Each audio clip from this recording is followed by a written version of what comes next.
Dear students, welcome to the class of non-destructive testing. In this class, we will discuss the topics mode conversion in ultrasonic testing, contact and immersion testing, straight beam and angle beam testing, dual crystal probe. Okay, topic start ചെയ്യുന്ന നോക്കട്ടെ. ആദ്യം ultrasonic ടെസ്റ്റിങ്ങിൻ്റെ basic principle ഒന്നുകൂടെ നോക്കാം. Last ക്ലാസ്സിൽ discuss ചെയ്തതാണ്. Ultrasonic testing എന്ന് വെച്ചാൽ അതൊരു നോൺ ഡിസ്ട്രക്റ്റീവ് ടെസ്റ്റിംഗ് മെത്തേഡാണ്. അതായത് നോൺ ഡിസ്ട്രക്റ്റീവ് ടെസ്റ്റിംഗ് എന്ന് വെച്ചാൽ മെറ്റീരിയലിനെ ഹാം ചെയ്യാണ്ട് ടെസ്റ്റ് ചെയ്യുന്നത്. ഓക്കെ, അതിലെ പേര് പോലെ തന്നെ ഉപയോഗിക്കുന്നത് എന്താണ്? അൾട്രാസോണിക് വേവ്സ് ആണ് ടെസ്റ്റിങ്ങിന് വേണ്ടിയിട്ട് ഉപയോഗിക്കുന്നത്. ട്രാൻസ്ഡ്യൂസർ എന്ത് ചെയ്യും? അൾട്രാസോണിക്സ് വേവ്സ് ജനറേറ്റ് ചെയ്യും. ആ ജനറേറ്റ് ചെയ്യുന്ന അൾട്രാസോണിക് വേവ്സ് ആ ടെസ്റ്റ് സ്പെസിമെനിലൂടെ ട്രാൻസ്മിറ്റ് ചെയ്യും. ആ ട്രാൻസ്മിറ്റ് ചെയ്യുന്ന വേവ്സ് അതിൻ്റെ ബാക്ക് സർഫസിലെത്തുന്ന സമയത്ത് തിരിച്ച് റിഫ്ലക്റ്റ് ചെയ്യും. അതേപോലെ അതിലെന്താ ക്രാക്ക് അതുപോലെ എന്തെങ്കിലും ഡിസ്കണ്ടിന്യൂറ്റീസ് ഉണ്ടെങ്കിൽ അവിടെ നിന്നും അത് തിരിച്ച് റിഫ്ലക്റ്റ് ചെയ്യും. ആ തിരിച്ച് റിഫ്ലക്റ്റ് ചെയ്യുന്ന വേവ്സ് അതിനെ ട്രാൻസ്ഡ്യൂസർ ആദ്യം ക്യാച്ച് ചെയ്തിട്ട് എന്ത് ചെയ്യും? ഇലക്ട്രിക്കൽ പൾസസ് ആക്കിയിട്ട് മാറ്റും. അതിൻ്റെ ഒരു സ്ക്രീനിൽ അത് കാണിച്ചു തരും. ഇനി ആ സ്ക്രീൻ നോക്കിയിട്ട് എങ്ങനെയാണ് ഡിഫക്റ്റ് ഉണ്ടോ ഇല്ലയോ എന്ന് ഐഡൻറ്റിഫൈ ചെയ്യാൻ വേണ്ടി പറ്റുന്നത്. ഇതിൽ ആദ്യം ഇനീഷ്യൽ പൾസ് ഇതിലോട്ട് ട്രാൻസ്മിറ്റ് ചെയ്യുന്ന പൾസ് കാണിച്ചിട്ടുണ്ട്. പിന്നെ എന്ത് ചെയ്യുന്നുണ്ട്? ബാക്ക് സർഫസ് എക്കോ, അതായത് ഈ ട്രാൻസ്ഡ്യൂസറിന് ട്രാൻസ്മിറ്റ് ചെയ്യുന്ന അൾട്രാസോണിക് വേവ് ആ ബാക്ക് സർഫസിൽ ഹിറ്റ് ചെയ്തിട്ട് എന്ത് ചെയ്യും? തിരിച്ച് റിഫ്ലക്റ്റ് ചെയ്യും. ആ ഒരു പൾസാണ് ഇവിടെ, അല്ല എക്കോ ആണ് ഈ ബാക്ക് സർഫസ് എക്കോ ആയിട്ട് കാണിച്ചിരിക്കുന്നത്. ഇനി ആ ഒരു ടെസ്റ്റ് സ്പെസിമെനിൽ ഒരു ഡിഫക്റ്റ് ഉണ്ടെങ്കിൽ ആ ഡിഫക്റ്റിൽ നിന്ന് റിഫ്ലക്റ്റ് ചെയ്യുന്ന വേവ്സ്, അതായത് ഈ ട്രാൻസ്ഡ്യൂസർ ക്യാച്ച് ചെയ്യുന്നുണ്ട്, അതിനെ കറസ്പോണ്ടിങ് വോൾട്ടേജ് സിഗ്നൽ ആക്കിയിട്ട് മാറ്റുന്നുണ്ട്. അതെവിടെയായിരിക്കും ഉണ്ടാവുക? നമ്മളെ റെഫറൻസ്, ഇതിൽ റെഫറൻസ് എന്ന് പറഞ്ഞാൽ ഇനീഷ്യൽ പൾസും ബാക്ക് സർഫസ് എക്കോ ആണ്. അതാണ് നമ്മളെ റെഫറൻസ് ബ്ലോക്കായിട്ട് ഇതിൽ ആക്ട് ചെയ്യുന്നത്. ആ ഡിഫക്റ്റ് എക്കോ എന്ന് പറയുന്നത്, അല്ലെങ്കിൽ ക്രാക്ക് എക്കോ എന്ന് പറയുന്നത് in between initial pulse and back surface echo ആയിട്ട് കിട്ടിയിട്ടുണ്ടാവും. ഓക്കെ, അങ്ങനെ ഒരു പൾസ് അവിടെ കിട്ടുന്നുണ്ടെങ്കിൽ അതെന്താ റെപ്രസെൻ്റ് ചെയ്യുന്നത്? ആ ടെസ്റ്റ് സ്പെസിമെനിൽ ഒരു ഡിഫക്റ്റ് ഉണ്ട് എന്നാണ് കാണിക്കുന്നത്. ഇതാണ് അതിൻ്റെ ബേസിക് പ്രിൻസിപ്പിൾ എന്ന് പറയുന്നത്. അതായത് നമ്മൾ ടെസ്റ്റ് സ്പെസിമെനിലൂടെ അൾട്രാസോണിക്സ് വേവ് ട്രാൻസ്മിറ്റ് ചെയ്യുക, എന്നിട്ട് ഡിഫക്റ്റ് ഉണ്ടോ എന്ന് ചെക്ക് ചെയ്യുന്നത്. ഇതാണ് അതിൻ്റെ ബേസിക് പ്രിൻസിപ്പിളായിട്ട് വരുന്നത്. ഇനി first topic, mode conversion in ultrasonic testing. The angle at which the ultrasonic wave enter the material determines whether longitudinal, shear or both waves are produced. Ultrasonic waves 3 type ഉണ്ടെന്ന് പറഞ്ഞിട്ടുണ്ടായിരുന്നു. ഒന്ന് longitudinal wave, രണ്ടാമത്തത് transverse അല്ലെങ്കിൽ shear wave, പിന്നെ surface wave. ഇവിടെ പറഞ്ഞിരിക്കുന്നത് angle at which ultrasonic wave enters the material, അതായത് ultrasonic wave ആ ഇൻസിഡൻറ്റ് ബീമും പിന്നെ ഈ സർഫസ് ടെസ്റ്റ് സ്പെസിമെൻ്റെ സർഫസും ഇടയ്ക്കുള്ള ആംഗിളാണ് പറയുന്നത്. ആ ആംഗിളിനെ ഡിപ്പെൻഡ് ചെയ്തിട്ട് ഈ ടെസ്റ്റ് സ്പെസിമെൻ്റെ അകത്ത് ഒന്നിക്കൽ വേവ് അല്ലെങ്കിൽ ലോഞ്ചിറ്റ്യൂഡിനൽ ആൻഡ് ഷിയർ വേവ്സ്, രണ്ട് വേവ്സും പ്രൊഡ്യൂസ് ചെയ്യും. Okay, when the longitudinal wave enters the test specimen normal to the surface, no refraction takes place and longitudinal wave is preserved. ഈ എൽ വേവ് എന്ന് പറയുന്നത് ലോഞ്ചിറ്റ്യൂഡിനൽ വേവ് ആണ്. ആ വരുന്ന ആ ഇൻസിഡൻറ്റ് ബീം അല്ല ആ ലോഞ്ചിറ്റ്യൂഡിനൽ വേവ് എന്ന് പറയുന്നത് ടെസ്റ്റ് സർഫസുമായിട്ട് 90 ഡിഗ്രി ആംഗിളാണ് ഫോം ചെയ്യുന്നതെങ്കിൽ ഇവിടെ റിഫ്രാക്ഷൻ ഇല്ല. ഡയറക്റ്റ് ആ എൽ വേവ് തന്നെയാണ് ഇതിൻ്റെ ഉള്ളിലൂടെയും ട്രാൻസ്മിറ്റ് ചെയ്ത് പോകുന്നത്. ഓക്കെ, അത് 90 ഡിഗ്രി ആംഗിൾ വരുന്ന കേസാണ് പറയുന്നത്. അവിടെ റിഫ്രാക്ഷൻ നടക്കാത്തതുകൊണ്ട് ഡയറക്റ്റായിട്ട് എൽ വേവ് തന്നെ ആ മെറ്റീരിയലിലൂടെ പാസ് ചെയ്ത് പോകും. അങ്ങനെയാണെങ്കിൽ അടുത്ത കേസ് എന്തായിരിക്കും? അവിടെ ഫോം ചെയ്യുന്ന ആംഗിൾ അതർ ദാൻ 90 ഡിഗ്രി. ആ കേസിലും സംഭവിക്കും. If the longitudinal wave enters the specimen at an angle means other than 90 degree, the refraction takes place and longitudinal wave is converted into 2 modes. That is both longitudinal wave and shear waves are refracted. ഇവിടെ ഇപ്പോൾ ഒരു angle, ചെറിയൊരു angle form ചെയ്തിട്ടുണ്ട്, നോർമലായിട്ടൊരു angle form ചെയ്തിട്ടുണ്ട്, സർഫസിൻ്റെ നോർമലായിട്ടൊരു angle form ചെയ്തിട്ടുണ്ട്.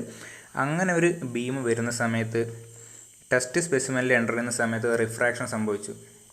Refraction സംഭവിച്ച് 2 waves ഇവിടെ produce ചെയ്യുന്നുണ്ട്, ലോഞ്ചിറ്റ്യൂഡിനൽ വേവും ഷിയർ വേവും. ഇതാണ് ഷിയർ വേവ്, ഇതാണ് ലോഞ്ചിറ്റ്യൂഡിനൽ വേവ്. ഷിയർ വേവ് എന്ന് പറഞ്ഞാൽ ട്രാൻസ്വേഴ്സ് വേവ്. ആ ഒരു മോഡ് കൺവേർഷൻ, അതായത് എൽ വേവ് വരുന്നത് ലോഞ്ചിറ്റ്യൂഡിനൽ വേവ് ആണ്, പിന്നെ അതിനെ ഷിയർ വേവിലോട്ടും കൺവേർട്ട് ചെയ്യുന്നുണ്ട്. അതെപ്പോഴാണ് മോഡ് കൺവേർഷൻ സംഭവിക്കുന്നത്? Mode conversion occurs when a wave encounters an interface between materials of different acoustic impedance and the incident angle is not normal to the interface. ഒന്നാമത് ആ incident angle correct perfect 90 degree അല്ല. അത് പിന്നെ രണ്ട് material, ഇപ്പോൾ രണ്ട് മീഡിയമാണ്. ഈ test specimen എന്ന് പറയുന്നത് ഒരു മീഡിയമാണ്, അതിന് പുറത്തുള്ളത് വേറൊരു മീഡിയമാണ്. മീൻസ് അതിൻ്റെ അക്കൂസ്റ്റിക് ഇമ്പിഡൻസ് എന്തായിരിക്കും? ഡിഫറൻ്റ് ആയിരിക്കും. ഈ രണ്ട് ക്രൈറ്റീരിയ സാറ്റിസ്ഫൈ ചെയ്യുന്ന സമയത്ത് ഡിഫറൻറ്റ് അക്കൂസ്റ്റിക് ഇമ്പിഡൻസ്, അതേപോലെ ആ ആംഗിൾ എന്ന് പറയുന്നത് ഇൻസിഡൻറ്റ് റേ എന്ന് പറയുന്നത് സർഫസുമായിട്ട് 90 ഡിഗ്രി അല്ല, ടെസ്റ്റ് സർഫസുമായിട്ട് 90 ഡിഗ്രി അല്ല. ഈ രണ്ട് കണ്ടീഷൻ സാറ്റിസ്ഫൈ ചെയ്യുന്ന സമയത്താണ് ഈ മോഡ് കൺവേർഷൻ ഒക്കർ ചെയ്യുന്നത്. അതേപോലെ ഇതിൻ്റെ വെലോസിറ്റി വേവ്സ് പറയുന്ന സമയത്ത് പറഞ്ഞിട്ടുണ്ടായിരുന്നു, എൽ വേവിൻ്റെ വെലോസിറ്റി എന്ന് പറയുന്നത് എസ് വേവിനെക്കാട്ടിയും, ലോഞ്ചിറ്റ്യൂഡിനൽ വേവിൻ്റെ വെലോസിറ്റി ട്രാൻസ്വേഴ്സ് വേവിനെക്കാട്ടിയും ഹയർ ആയിരിക്കും ഒരു സെയിം മെറ്റീരിയലിൽ. അതായത് longitudinal wave and shear wave travel with different velocities in same material. The angle that creates two wave modes is not appropriate because they cause ultrasonic transducer to receive multiple echoes, making it difficult to analyze the data. ഇവിടെ ഇപ്പോൾ രണ്ട് waves produce ചെയ്തു. അതൊരു എക്സാമിനറെ സംബന്ധിച്ചിടത്തോളം ഒരു favourable കണ്ടീഷനാണോ? ഇല്ല, ഒരിക്കലും അതൊരു ഫേവറബിൾ കണ്ടീഷനല്ല. കാരണം രണ്ട് വേവ്സ് പ്രൊഡ്യൂസ് ചെയ്യുന്ന സമയത്ത് ഇത് റിഫ്ലക്റ്റ് ചെയ്തിട്ട് രണ്ടും ഡിഫറെൻറ്റ് വെലോസിറ്റിയിലാണ് ട്രാവൽ ചെയ്യുന്നത്. അത് റിഫ്ലക്റ്റ് ചെയ്തിട്ട് തിരിച്ച് സിഗ്നൽസ് കിട്ടും. രണ്ടും ഡിഫറെൻറ്റ് വെലോസിറ്റിയിലാവുന്നതുകൊണ്ട് ഡിഫറെൻറ്റ് എക്കോസാണ് അവിടെ പ്രൊഡ്യൂസ് ചെയ്യുന്നത്. ഇനിയുള്ള ഡിഫക്റ്റ് ഉണ്ടെങ്കിൽ അതിൽ നിന്ന് വരുന്ന എക്കോസും. ഓക്കെ, അതാണ് അവിടെ പ്രൊഡ്യൂസ് ചെയ്യുന്ന സിഗ്നൽസിൻ്റെ എണ്ണം കൂടി. കാരണം ആ വരുന്ന ലോഞ്ചിറ്റ്യൂഡിനൽ വേവ് എൽ വേവായിട്ടും ഷിയർ വേവായിട്ടും റിഫ്രാക്റ്റ് ചെയ്യുന്നുണ്ട്. അതുകൊണ്ട് ഒരുപാട് സിഗ്നൽസ് തിരിച്ച് റിസീവ് ചെയ്യുന്നത് ഒരു എക്സാമിനറെ സംബന്ധിച്ചിടത്തോളം ഒരു ഫേവറബിൾ കണ്ടീഷനല്ല. ഓക്കെ, അതുകൊണ്ട് ഈ ഒരു രണ്ട് വേവ്സ് പ്രൊഡ്യൂസ് ചെയ്യുന്നത് സർഫസ് ടെസ്റ്റ് സ്പെസിമെൻ്റെ ഉള്ളിൽ രണ്ട് വേവ്സ് പ്രൊഡ്യൂസ് ചെയ്യുന്ന ഒരു ഫേവറബിൾ കണ്ടീഷനല്ല. ഏതെങ്കിലും ഒരു വേവിനെ അതിൽ നിന്ന് എലിമിനേറ്റ് ചെയ്യേണ്ടി വരും. എന്നാൽ മാത്രമേ എക്സാമിനേഷൻ എളുപ്പമാവുള്ളൂ. അടുത്തതിന് ഡിസ്കസ് ചെയ്യാൻ വേണ്ടി പോകുന്നത് എങ്ങനെയാണ് എലിമിനേറ്റ് ചെയ്യാൻ വേണ്ടി പറ്റുമോ ഒരു വേവ് അതിൽ നിന്ന് ആ ടെസ്റ്റ് സ്പെസിമെൻ്റെ ഉള്ളിൽ നിന്ന് ടെസ്റ്റ് സ്പെസിമെൻ്റെ അകത്തേക്ക് ഒരു വേവ് ട്രാൻസ്മിറ്റ് ചെയ്യുന്നത് എങ്ങനെയാണ് ഒഴിവാക്കാൻ വേണ്ടി പറ്റുക, അതാണ് ഇനി ഡിസ്കസ് ചെയ്യാൻ വേണ്ടി പോകുന്നത്. Critical angle is one of the parameter that is used to avoid the problem of two wave mode generation. First critical angle, നമുക്കിവിടെ ഫസ്റ്റ് ക്രിറ്റിക്കൽ ആംഗിളും സെക്കൻഡ് ക്രിറ്റിക്കൽ ആംഗിളും ഡിസ്കസ് ചെയ്യാനുണ്ട്. ഡിസ്കസ് ചെയ്ത് കഴിയുന്ന സമയത്ത് അതിൻ്റെ ഇമ്പോർട്ടൻസ് എന്താണെന്ന് തരും.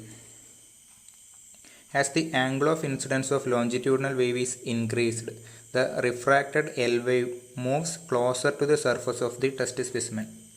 ഞാൻ ഈ ആംഗിൾ ഓഫ് ഇൻസിഡൻസ് പറയുന്ന ഈ ആംഗിൾ നോർമലായിട്ട് ഫോം ചെയ്യുന്ന ആംഗിൾ, ആ ആംഗിൾ ഇൻക്രീസ് ചെയ്തുകൊണ്ടിരിക്കുന്നു.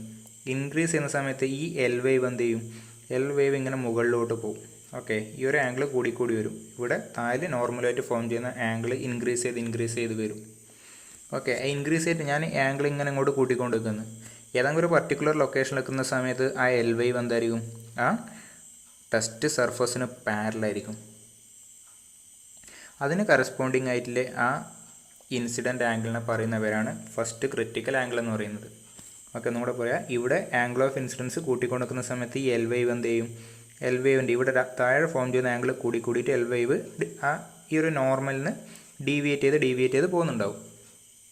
ഓക്കെ, ഏതെങ്കിലും ഒരു ലൊക്കേഷനിൽ ഏതെങ്കിലും ഒരു പർട്ടിക്കുലർ ആംഗിൾ എത്തുന്ന സമയത്ത് എൽ വേവ് ടെസ്റ്റ് സർഫസിന് പാരലാവും. ആ കറസ്പോണ്ടിങ് ഇൻസിഡൻസ് ആംഗിളിനെ പറയുന്ന പേരാണ് first critical angle. The angle of incidence at which refracted L wave is parallel to test surface is referred to as first critical angle. ഇനി ഞാൻ ഈ first critical ആംഗിളിനെക്കാട്ടിയും കൂടുതൽ incidents angle കൂട്ടുന്നു. ആ സമയത്ത് സംഭവിക്കും, ഈ എൽ വേവ് എന്ന് പറഞ്ഞാൽ പിന്നെ പാരലായിരിക്കില്ല, നേരെ റിഫ്ലക്ഷൻ സംഭവിക്കും. ഈ റിഫ്ലക്റ്റഡ് എൽ വേവ് എന്ന് പറഞ്ഞാൽ കാണിക്കുന്നത്. ഓക്കെ, ടോട്ടൽ ഇൻറ്റേർണൽ റിഫ്ലക്ഷനൊക്കെ പഠിച്ചിട്ടുണ്ടാവും. If the angle of incidence is more than first critical angle, then longitudinal beam will be reflected back into first medium and it will not be transmitted. പിന്നെ ഇവിടെ transmit ചെയ്യുന്നത് ആരും മാത്രമേ ഉള്ളൂ? First critical ആംഗിളിനെക്കാട്ടിയും കൂടുതലുള്ളൊരു angle ഞാൻ എടുക്കുന്ന സമയത്ത് പിന്നെ ഇവിടെ ട്രാൻസ്മിറ്റ് ചെയ്യുന്നത് ഇതാണ് ടെസ്റ്റ് സ്പെസിമെൻ. അതിലോട്ട് ട്രാൻസ്മിറ്റ് ചെയ്യുന്നത് ആര് മാത്രമാണ്? ഒരു വേവ് മോഡ് മാത്രമേ ഉള്ളൂ, അല്ലെങ്കിൽ ഷിയർ വേവ് മാത്രമേ പിന്നെ ട്രാൻസ്മിറ്റ് ചെയ്യുന്നുള്ളൂ. At this angle of incidence means more than first critical angle, only S wave is transmitted through the test specimen and only one wave mode is echoed back to the transducer, making it easy to interpret data. ഒരു wave mode മാത്രമേ ഇപ്പം test സ്പെസിമെനിലോട്ട് പോകുന്നുള്ളൂ. നേരെ തിരിച്ച് വരുന്നത് എന്താണ്? ആ ഒരു വേവിൻ്റെ എഫക്റ്റ് മാത്രമേ നമുക്ക് കൺസിഡർ ചെയ്യേണ്ട ആവശ്യമുള്ളൂ. മീൻസ് അനാലിസിസ് അല്ലെങ്കിൽ ടെസ്റ്റ് സ്പെസിമെൻ്റെ എക്സാമിനേഷൻ എന്ന് പറയുന്നത് എന്തായിരിക്കും? സിമ്പിളായിരിക്കും. ഇനി സെക്കൻഡ് ക്രിറ്റിക്കൽ ആംഗിൾ. ഇനി ഞാൻ ഈ ആംഗിൾ പിന്നെയും ഈ നോർമലായിട്ട് ഫോം ചെയ്യുന്ന ആംഗിൾ പിന്നെയും ഇൻക്രീസ് ചെയ്യുന്ന സമയത്ത് എന്ത് ചെയ്യും? ഈ എസ് വേവ് ടെസ്റ്റ് സ്പെസിമെന് പാരലാവുന്നൊരു കേസ് എത്തും. ഈ ആംഗിൾ കൂടുന്നതിനനുസരിച്ചിട്ട് സിമിലറായിട്ട് എസ് വേവിനും ഇവിടുന്ന് ഈ ഒരു ഡീവിയേഷൻ സംഭവിച്ചുകൊണ്ടിരിക്കും. കൂട്ടി ഒരു ലൊക്കേഷനിൽ ഒരു പർട്ടിക്കുലർ ആംഗിൾ എത്തുന്ന സമയത്ത് എസ് വേവും ടെസ്റ്റ് സ്പെസിമെന് പാരലാവും. ആ ഒരു കണ്ടീഷന് കറസ്പോണ്ടിങ് ആയിട്ടുള്ള ഇൻസിഡൻറ്റ് ആംഗിളാണ് പറയുന്നത് സെക്കൻഡ് ക്രിറ്റിക്കൽ ആംഗിൾ എന്ന് പറയുന്നത്. The angle of incidence at which the refracted S wave is parallel to test surface is referred to as second critical angle. ഈ സെക്കൻഡ് ക്രിറ്റിക്കൽ ആംഗിളിൻ്റെ importance എന്താണ്? First critical ആംഗിളിനെ മനസ്സിലായി. അതിൽ കൂടുതലൊരു ആംഗിൾ നമുക്ക് എടുത്തിട്ടുണ്ടെങ്കിൽ ഫസ്റ്റ് ക്രിറ്റിക്കലിനെക്കാട്ടിയും കൂടുതലൊരു ആംഗിളിലാണ് ഇൻസിഡൻറ്റ് ബീം വരുന്നതെങ്കിൽ ആ ഒരു വേവിൻ്റെ എഫക്റ്റ് നമുക്ക് ഒഴിവാക്കാം. ഇനി സെക്കൻഡിൻ്റെ ഇമ്പോർട്ടൻസ് എന്തായിരിക്കും? അതിനോട് പറയുന്നത് if the incident angle is beyond second critical angle then no ultrasonic beam will enter the test specimen. ഇവിടെ ഞാൻ എടുക്കുന്ന ആംഗിൾ എന്ന് പറയുന്നത് സെക്കൻഡ് ക്രിറ്റിക്കലിനെക്കാട്ടിയും കൂടുതലായിട്ടുണ്ടെങ്കിൽ പിന്നെ ഈ ടെസ്റ്റ് സ്പെസിമെനിലോട്ട് അൾട്രാസോണിക് വേവ്സ് എൻ്റർ ചെയ്യുന്നില്ല, എല്ലാം റിഫ്ലക്റ്റ് ചെയ്ത് പോവുകയാണ്. ആ കണ്ടീഷനിൽ നമുക്ക് ഇൻസ്പെക്ഷൻ പോസിബിൾ അല്ല. ഇത്രയും പറഞ്ഞതിൻ്റെ മീനിങ് എന്നാണ്? ഇതിപ്പം ആംഗിളിലാണ് വരുന്നതെങ്കിൽ ആ ഇൻസിഡൻറ്റ് ആംഗിൾ എന്ന് പറയുന്നത് ഏതിൻ്റെയൊക്കെ ഇടക്കായിരിക്കണം? ഫസ്റ്റ് ക്രിറ്റിക്കൽ ആംഗിളിൻ്റെയും സെക്കൻഡ് ക്രിറ്റിക്കൽ ആംഗിളിൻ്റെയും ഇടയ്ക്കിലൊരു വാല്യൂ ആയിരിക്കണം ചൂസ് ചെയ്യേണ്ടത്. എന്നാൽ മാത്രമേ ഇൻസ്പെക്ട് ചെയ്യാൻ വേണ്ടി പറ്റുള്ളൂ. ഒരു വേവ് മോഡ് മാത്രം വെച്ചിട്ട് ഇൻസ്പെക്ഷൻ പോസിബിൾ ആവുന്നില്ല. Thus to ensure only one wave mode is entered to the test specimen the angle of incident should be in between first and second critical angle. ഇതാണ് mode കൺവേർഷൻ്റെ importance ആയിട്ട് വരുന്നത്. Angle of incidence എന്ന് പറയുന്നത് first critical ആംഗിളിൻ്റെയും second critical ആംഗിളിൻ്റെയും ഇടയിലായിരിക്കണം. അടുത്തത് ultrasonic testing methods. Ultrasonic testing methods includes contact testing method, immersion testing method, straight beam testing method, angle beam testing method and dual crystal probe. First contact testing method. അതിൻ്റെ name കണക്കിന് തന്നെയാണ്. Contact അതായത് നമ്മളെ transducer test സ്പെസിമെനുമായിട്ട് direct contact, സർഫസിൽ contact ഉണ്ടായിരിക്കും. Contact testing are used for direct contact inspection of materials. In contact type, the probe is placed in direct contact with the test specimen with a thin liquid film used as couplant for better transmission of ultrasonic waves into test specimen. ഇതാണ് test specimen എന്ന് പറയുന്നത്. ഇതാണ് transducer that produce ultrasonic waves. ആ transducer നമ്മുടെ test surface വരെ എന്താണ്? Direct contact ആണ്. അതാണ് കോണ്ടാക്ട് ടെസ്റ്റിംഗ് മെത്തേഡ് എന്ന് പറയുന്നത്. പക്ഷേ ഇപ്പം ഇതെന്താണ്? സോളിഡാണ്, ടെസ്റ്റ് മെറ്റീരിയലും സോളിഡാണ്. ആ കോണ്ടാക്റ്റ് വരുന്ന സമയത്ത് അവിടെ എയർ ഗ്യാപ്പ് ഉണ്ടാകാനുള്ള ചാൻസ് ഉണ്ട്. എയർ ഗ്യാപ്പ് ഉണ്ടായാൽ അത് അഡ്വേഴ്സ് എഫക്റ്റാണ് പ്രൊഡ്യൂസ് ചെയ്യുക. അത് ഒഴിവാക്കാൻ വേണ്ടിയിട്ടാണ് ഈ കപ്ലൻ്റ് ഒരു ലിക്വിഡ് അല്ലെങ്കിൽ ഒരു ജെല്ലോ, ആ ഒരു ലിക്വിഡ് അല്ലെങ്കിൽ ജെല്ല് പോലത്തെ മെറ്റീരിയൽ ആ സർഫസിൽ അപ്ലൈ ചെയ്യും. അതിനുശേഷമായിരിക്കും ഈ ട്രാൻസ്ഡ്യൂസർ അവിടെ കോണ്ടാക്റ്റിൽ വെക്കുന്നത്. ഓക്കെ, ആ കപ്ലൻറ്റിൻ്റെ മെയിൻ ഫംഗ്ഷൻ എന്ന് പറയുന്നത് എയർ ഗ്യാപ്പ് ഒഴിവാക്കലാണ്. Couplant reduces the air gap between ultrasonic transducer and test specimen. As the air is a poor transmitter of sound wave, a very thin layer of air will severely retard the transmission of sound wave from the transducer to the material being inspected. ഒരു thin layer of air ഉണ്ടെങ്കിൽ തന്നെ ആ ultrasonic waves നമ്മളെ മെറ്റീരിയലോട്ട് transmit ചെയ്യുന്നതിന് അത് inhibit ചെയ്യും. കാരണം എന്ന് വെച്ചാൽ ഇതിൻ്റെ അക്കൂസ്റ്റിക് ഇംപിഡൻസിൻ്റെ മിസ്മാച്ചാണ്. അപ്പം എയറിൻ്റെയും ആ സോളിഡിൻ്റെയും തമ്മിൽ അക്കൂസ്റ്റിക് ഇംപിഡൻസ് തമ്മിൽ ലാർജ് മിസ്മാച്ച് ഉണ്ട്. അതുകൊണ്ട് തന്നെ ആ എയർ ഇവിടെ പ്രസൻറ്റ് ചെയ്തിട്ടുണ്ടെങ്കിൽ, ഈ കോണ്ടാക്ട് സർഫസിൽ എയർ ഉണ്ടെങ്കിൽ ഇതിലെ അൾട്രാസോണിക് വേവ്സ് ഇതിലോട്ട് ട്രാൻസ്മിറ്റ് ചെയ്യുന്നത് ആ എയർ തടയും. അതുകൊണ്ടാണ് ആ കപ്ലൻ്റ് അവിടെ യൂസ് ചെയ്തിട്ട് ആ എയർ ഗ്യാപ്പ് ഒഴിവാക്കുന്നത്. Finally, these transducers are designed in such a manner that it is easy to grip and move along the surface. ഈ ഒരു ട്രാൻസ്ഡ്യൂസർ എന്ന് പറയുന്നത് ഈ ഒരു സ്ഥലത്ത് ഈ ഒരു ലൊക്കേഷനിൽ മാത്രമായിരിക്കില്ല വെക്കുന്നത്. ഇപ്പം ഇവിടെ എല്ലാ സ്ഥലത്തും ത്രൂ ഔട്ട് മെറ്റീരിയൽ ഇൻസ്പെക്ട് ചെയ്യേണ്ടി വരും. മീൻസ് ഇത് ഈ സർഫസിലൂടെ ത്രൂ ഔട്ടായിട്ട് മൂവ് ചെയ്യുന്നുണ്ടാവും. ആ മൂവ് ചെയ്യാനുള്ള എല്ലാ പ്രൊവിഷൻസും ആ ട്രാൻസ്ഡ്യൂസറിൽ ഉണ്ടായിരിക്കണം. അതാണ് പറയുന്നത്. Second, immersion testing method. In immersion testing technique, both the probe and test specimen are immersed in water. A waterproof transducer is used at some distance from the test specimen, and the ultrasonic beam is transmitted into the material through water bath or water column. ഇവിടെ direct test സ്പെസിമെനും ട്രാൻസ്ഡ്യൂസറും തമ്മിൽ ഡയറക്റ്റായിട്ട് contact വരുന്നില്ല.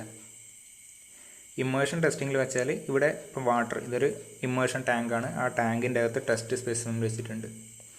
അതിൽ വാട്ടറുണ്ട്.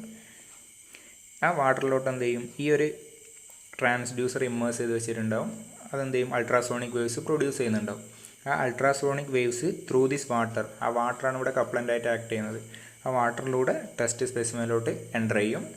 അതിനുശേഷം test സ്പെസിമെനിൽ enter ചെയ്തിട്ട് reflect ചെയ്തിട്ട് തിരിച്ചിട്ട് ട്രാൻസ്ഡ്യൂസറിലോട്ട് തന്നെ സിഗ്നൽസ് കിട്ടും. അതാണ് ഇമ്മേർഷൻ ടെസ്റ്റിംഗ് ചെയ്യുന്നത്. ഈ ട്രാൻസ്ഡ്യൂസറും ടെസ്റ്റ് സ്പെസിമെനും തമ്മിൽ ഡയറക്റ്റ് കോണ്ടാക്റ്റ് വരുന്നില്ല. ഒരു വാട്ടർ ബാത്തിലൂടെയാണ് ആ ട്രാൻസ്മിഷൻ നടക്കുന്നത്. അതാണ് ഇമ്മേർഷൻ ടെസ്റ്റിംഗ് എന്ന് പറയുന്നത്.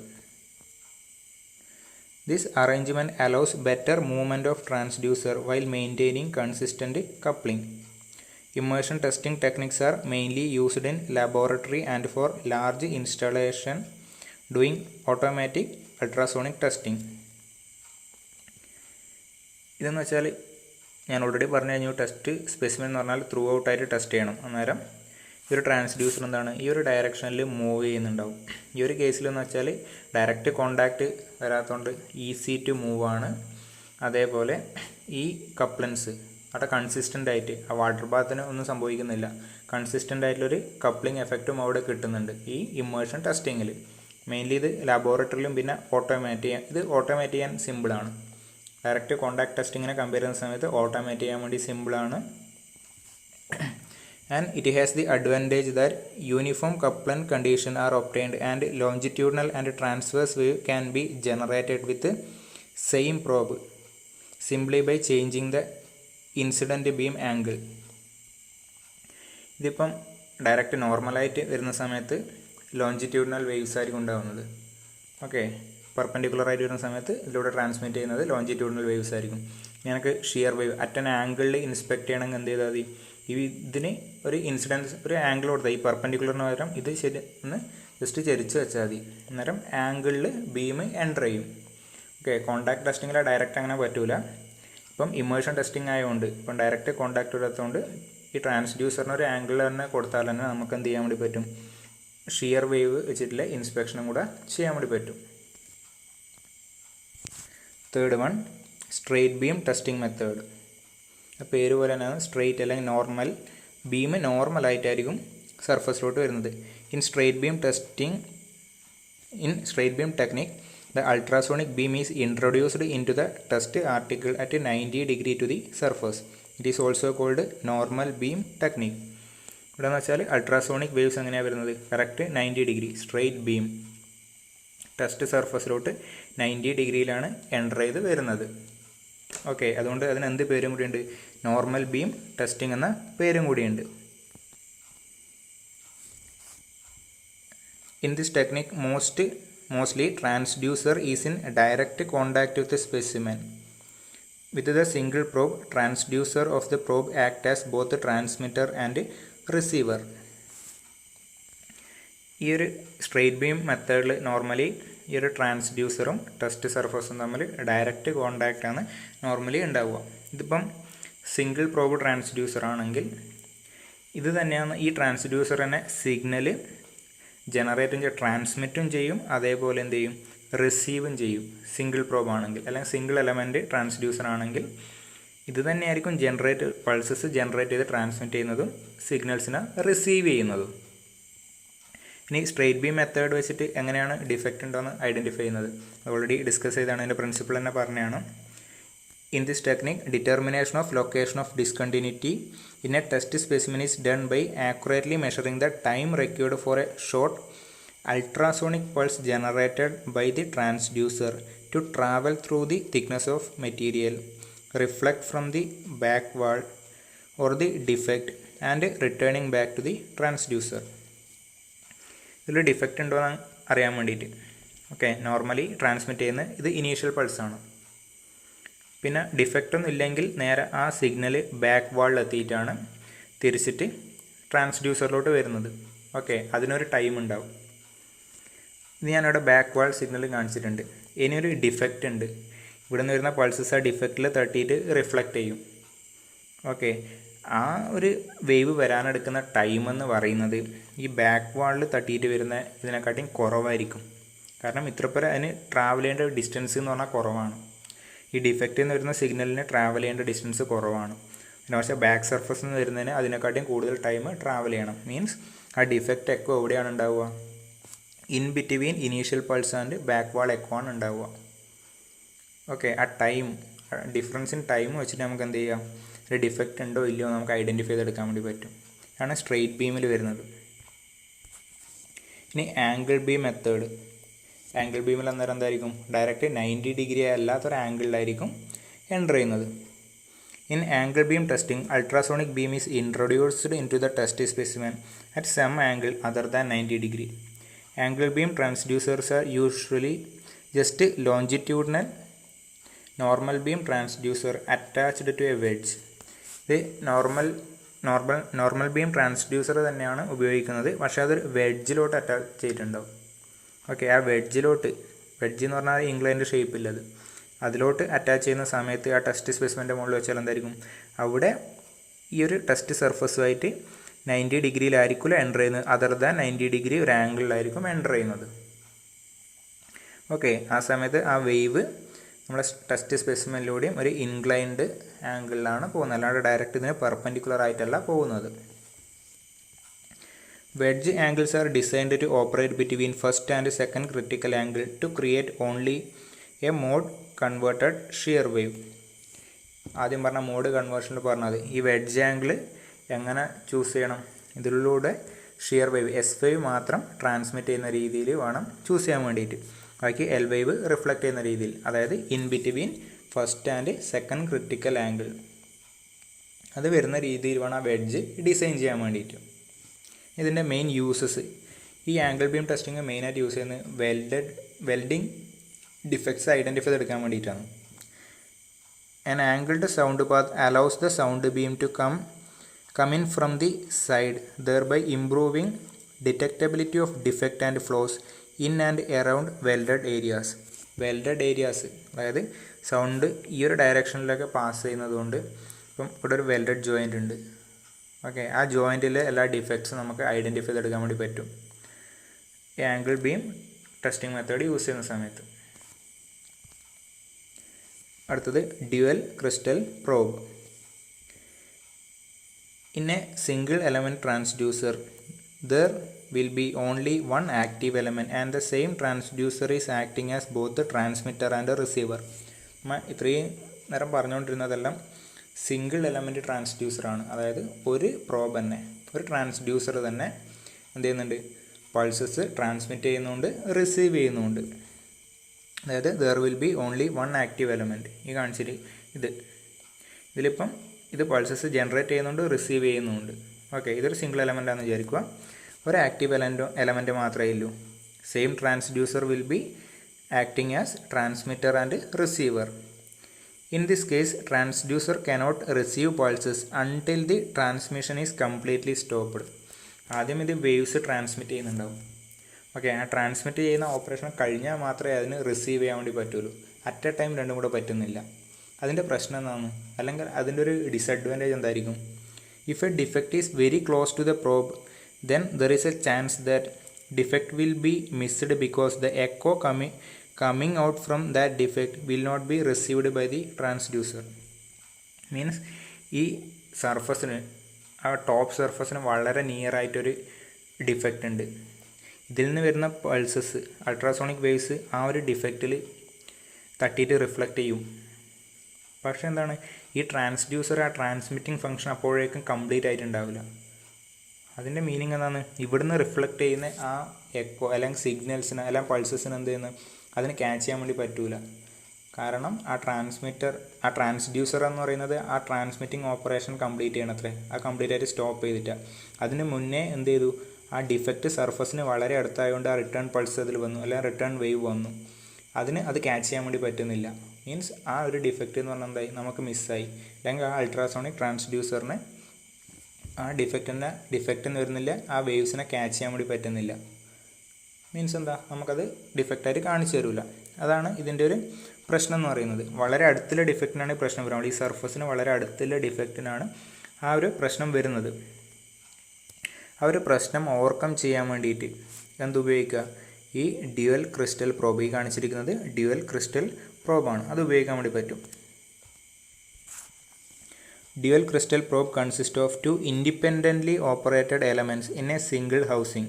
One of the element transmit ultrasonic signal while the other receives the signal. ഇവിടെ 2 ഇൻഡിപെൻഡൻറ്റ് യൂണിറ്റ് ഉണ്ട്. ഒരു ഹൗസിങ്ങിൻ്റെ അകത്ത് 2 ഇൻഡിപെൻഡൻറ്റ് യൂണിറ്റ് ഉണ്ട്.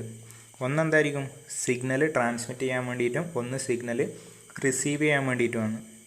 ഇതാണ് ടെസ്റ്റ് സ്പെസിമെൻ എന്ന് പറയുന്നത്. അങ്ങനെ അതിപ്പോൾ ട്രാൻസ്മിറ്റ് ചെയ്യാനും റിസീവ് ചെയ്യാനും വേണ്ടിയിട്ട് സെപ്പറേറ്റ് ആയിട്ട് നമുക്ക് ഇതുണ്ടെങ്കിൽ, ട്രാൻസ്ഡ്യൂസേഴ്സ് ഉണ്ടെങ്കിൽ എന്താണ്, ഈ നേരത്തെ പറഞ്ഞ ആ ഒരു പ്രശ്നം അതിൽ വരുന്നില്ല. അതായത് സർഫസിന് വളരെ അടുത്തുള്ള ഡിഫക്ട്സിനെ മിസ്സായി പോകുന്നില്ല. This arrangement improves near surface resolution because receiving transducer does not need to complete the transmitting function before listening for echoes. അതായത് സർഫസ് റെസൊല്യൂഷൻ എന്ന് വെച്ചാൽ ആ സർഫസിന് വളരെ അടുത്തുള്ള ഡിഫക്റ്റിനെ ഐഡൻറ്റിഫൈ ചെയ്തെടുക്കാനുള്ള കഴിവാണ് അതിൻ്റെ സർഫസ് റെസൊല്യൂഷൻ എന്ന് പറയുന്നത്. അവിടെ പ്രശ്നം വരാത്തതിൻ്റെ കാരണം എന്താ, സർഫസിൻ്റെ അടുത്തുള്ള ഡിഫക്റ്റ് ഐഡൻറ്റിഫൈ ചെയ്തെടുക്കാൻ പറ്റും. കാരണം എന്താ, ഈ രണ്ടാമത്തെ ട്രാൻസ്ഡ്യൂസറിന് എന്ത് ഫംഗ്ഷൻ ഇല്ല, ട്രാൻസ്മിറ്റിംഗ് ഫംഗ്ഷൻ ഇല്ല, അതിനെ റിസീവ് ചെയ്യേ വേണ്ടു. ഓക്കെ, അതുകൊണ്ട് ആ നിയർ സർഫസ് ഡിഫക്റ്റ് അവിടെ മിസ്സാവുന്നില്ല. Dual element transducer is very useful when making thickness measurement of thin materials and when inspecting for near surface defect. വളരെ തിന്നായിട്ടുള്ള മെറ്റീരിയൽ മീൻസ് തിക്നെസ് കുറഞ്ഞ മെറ്റീരിയൽസിൻ്റെ ആ ഒരു തിക്നെസ് മെഷർ ചെയ്യാൻ വേണ്ടിയിട്ടും ഇത് ഉപയോഗിക്കാൻ വേണ്ടി പറ്റും. അതേപോലെ നിയർ സർഫസിലെ ഡിഫക്റ്റ് ഐഡൻറ്റിഫൈ ചെയ്തെടുക്കാനും പറ്റും. The 2 elements that are angled towards each other to create cross beam sound path in test material. ആ ടെസ്റ്റ് സ്പെസിമെനിൽ ക്രോസ് ബീം സൗണ്ട് പാത്താണ് ഈ ഡ്യുവൽ ക്രിസ്റ്റൽ പ്രോബ്സ് ജനറേറ്റ് ചെയ്യുന്നത്. അത് വെച്ചിട്ടാണ് മെറ്റീരിയലിനെ ഇൻസ്പെക്ട് ചെയ്യുന്നത്. ഓക്കെ, ആ നിയർ സർഫസ് ഡിഫക്റ്റ്, അതായത് ഈ ടെസ്റ്റ് സ്പെസിമെൻ്റ് ടോപ്പ് സർഫസിന് നിയർ ആയിട്ടുള്ള ഡിഫക്റ്റ് നമുക്ക് ഈസി ആയിട്ട് ഐഡൻറ്റിഫൈ ചെയ്തെടുക്കാൻ വേണ്ടി പറ്റും. സിംഗിൾ എലമെൻ്റ് ആണെങ്കിൽ ആ ഡിഫക്റ്റ് മിസ് ചെയ്യാനുള്ള ചാൻസ് ഉണ്ട്.